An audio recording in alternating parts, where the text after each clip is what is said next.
Hello दोस्तों, कैसे हैं आप। उम्मीद करती हूँ आप सभी बहुत अच्छे होंगे। चलिए जानते हैं अपनी आज की कहानी के बारे में। जैसे ही ट्रेन रवाना होने को हुई, एक औरत और उसका पति अपना सामान लिए डब्बे में घुस गए।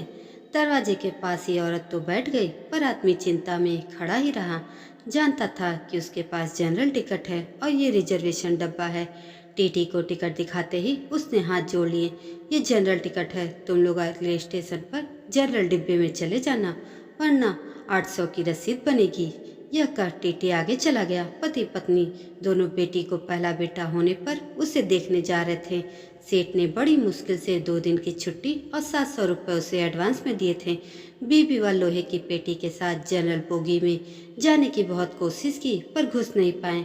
लाचार होकर स्लीपर क्लास में आ गए थे। साहब, बीबी और सम्मान के साथ जनरल डिब्बे में चढ़ नहीं सकते, हम यहीं कोने में खड़े रहेंगे, बड़ी मेहरबानी होगी।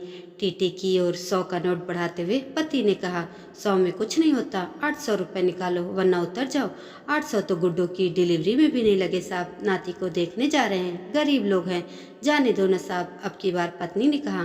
तो फिर ऐसा करो, 400 निकालो, एक की रसीद बना देता हूँ, दोनों बैठे रहो। ये लो साहब, रसीद रहने दो। 200 रुपये बढ़ाते हुए आदमी बोला, नहीं नहीं, रसीद तो बनानी ही पड़ेगी, ऊपर से ऑर्डर है, रसीद तो बनेगी ही। चलो जल्दी 400 निकालो, वरना स्टेशन आ रहा है, उतर कर जनरल बोगी में चले जाओ। इस बार कुछ डांटते हुए टीटी उससे बोला। आदमी ने 400 रुपये ऐसे दिए मानो अपना कलेजा निकाल के दे रहा हो। दोनों पति पत्नी उदास रुआ से ऐसे बैठे थे मानो नाती के पैदा होने पर नहीं उसके शोक में जा रहे हों। कैसे एडजस्ट करेंगे 400 रुपये? क्या वापसी की टिकट के लिए समधी से पैसे मांगना होगा? नहीं नहीं। आखिर में पति बोला, 100-150 तो मैं ज़्यादा लाया ही था, गुड्डो के घर पैदल ही चलेंगे, शाम को खाना नहीं खाएंगे, तो 200 तो एडजस्ट हो गए। और हाँ, आते वक्त पैसेंजर से आएंगे, 100 रुपये बचेंगे। एक दिन जरूर ज़्यादा लगेगा, सेठ भी चिल्लाएगा, मगर मुन्ने के लिए सब सह लूँगा। मगर फिर भी तो ये 300 ही हुए। ऐसा करते हैं, नाना नानी की तरफ से जो हम 100-100 देने वाले थे, अब दोनों मिलाकर 100 ही देंगे। हम अलग अलग थोड़े हैं। हो गए ना 400 एडजस्ट। अगर मुन्नी के हक के पैसे कम करना। पति की आंखें छलक पड़ी। मन क्यों भारी करते हो जी? गुड्डो जब मुन्ना लेकर घर आएगी तब 200 ज़्यादा दे देंगे।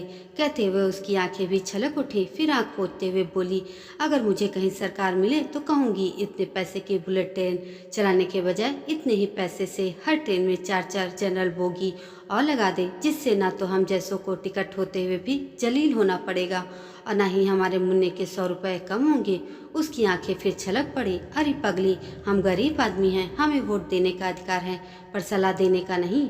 रो मत, सब हो जाएगा। दोस्तों, ये कहानी आपको कैसी लगी कमेंट करके ज़रूर बताइएगा, और ऐसी ही अन्य कहानियों के लिए मेरे चैनल को भी सब्सक्राइब ज़रूर कर दीजिएगा। धन्यवाद।